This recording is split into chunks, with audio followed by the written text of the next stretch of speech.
Ready to move in premium triplex villas at Kollur APR Projects.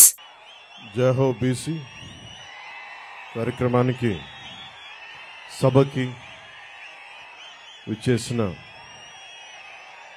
BC సోదరులందరికీ, వేదిక పైన ఉన్న జనసేన నాయకులకి, తెలుగుదేశం నాయకులకి,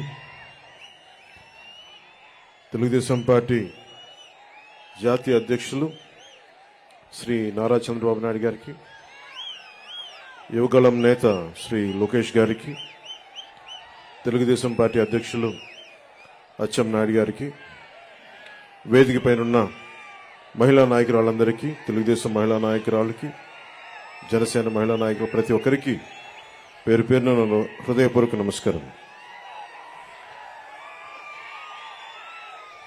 వైఎస్ జగన్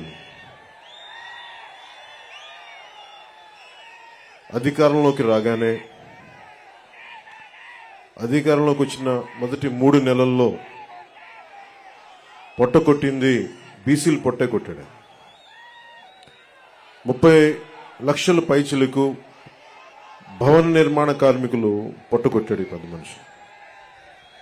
వచ్చి రాగానే ఏలూరులో 2019 ఎన్నిక ఆ రోజున వైసీపీ అండగా ఉంటామని చెప్పి బీసీలు డిక్లరేషన్ ఇచ్చి దాంట్లో ఏ ఒక్కటి కూడా నిలబెట్టుకోకుండా అందరూ నమ్మి, ట్రెడిషనల్ టీడీపీ పార్టీని నమ్మి చాలా మంది వైసీపీకి వెళ్ళడం వల్ల వచ్చి రాగానే ఎవరైతే వెన్నంటే ఉన్నారో వారినే దెబ్బకొట్టాడు.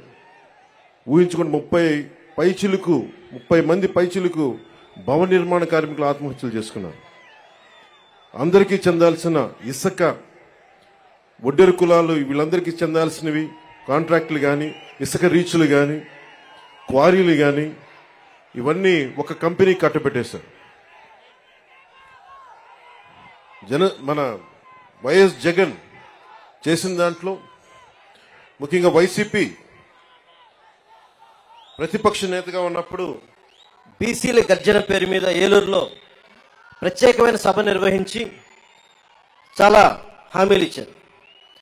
బీసీలకి ఏటా జగన్ చెప్పింది, బీసీలకి ఏటా 15,000 కోట్ల రూపాయల చొప్పున కేటాయిస్తామని చెప్పారు. 5 ఏళ్లలో 75,000 కోట్ల రూపాయలు బీసీల సంక్షేమానికి కేటాయిస్తామని చెప్పారు. వాస్తవానికి 0. బీసీ కేటగిరీల్లో అన్ని కులాలకి 153 కులాలను గుర్తించమని బీసీ సంఘాలందరూ కోరుకుంటా ఉంటారు. దాన్నే కుదించి 139 కార్పొరేషన్లు పెడతామని చెప్పి దానిని 53 కార్పొరేషన్లు కుదించి 56 కార్పొరేషన్లు కుదించి వాటికి కుర్చీలు కూడా లేని పరిస్థితి. బడ్జెట్ 0. వైఎస్ఆర్ చేయూత పథకం కింద 45 ఏళ్లు నిండిన ప్రతి మహిళకి 75,000 అందిస్తామని చెప్పారు.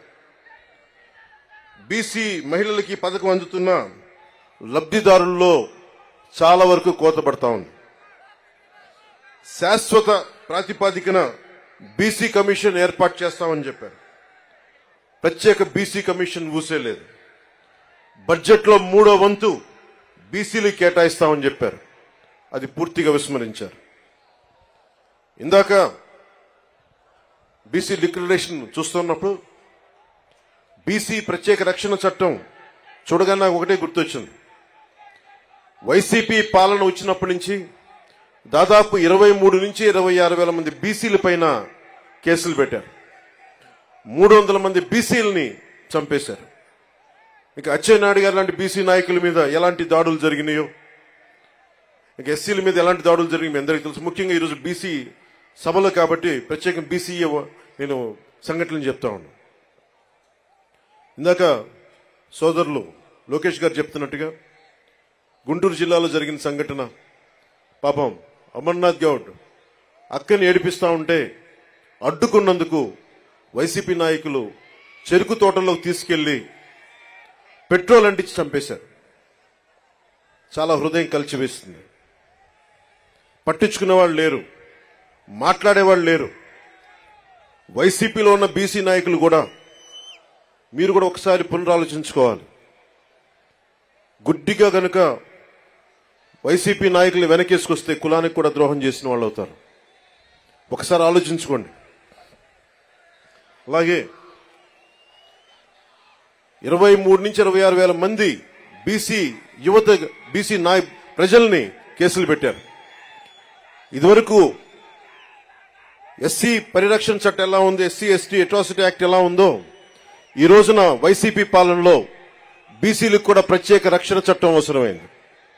అది చెప్పగానే మొట్టమొదట బీసీ రక్షణకి చాలా అవసరం అని చెప్పి మనస్ఫూర్తిగా నా మద్దతు తెలిపాను వీటన్నిటికీ. ఈ రోజున జనసేన సంబంధించినంత వరకు బీసీలకి సంబంధించి నేను రామ్ మనోహర్ లోహియా గారి సిద్ధాంతాలకి ఆకర్షితునైన వాడిని. బీసీలకి సాధికారత ఉండాలి, ఇవన్నీ ఆలోచించేవాడిని. బీసీలకి మిగతా కులాలకి ఐక్యత ఉండాలి. కేవలం సంఖ్యాబలం ఉన్న బీసీ కులాలే కాదు, అల్పసంఖ్యాక బలం ఉన్న బీసీ కులాలకు కూడా ఎక్కువ అభివృద్ధి రావాలి. బీసీ కులాలన్నిటికీ ఎంతసేపు యాచించే స్థాయి నుంచి శాసించే స్థాయిలో బీసీ కులాలు ఉండాలి మనస్ఫూర్తిగా ఆకాంక్షించేవాడిని, కోరుకునేవాడిని.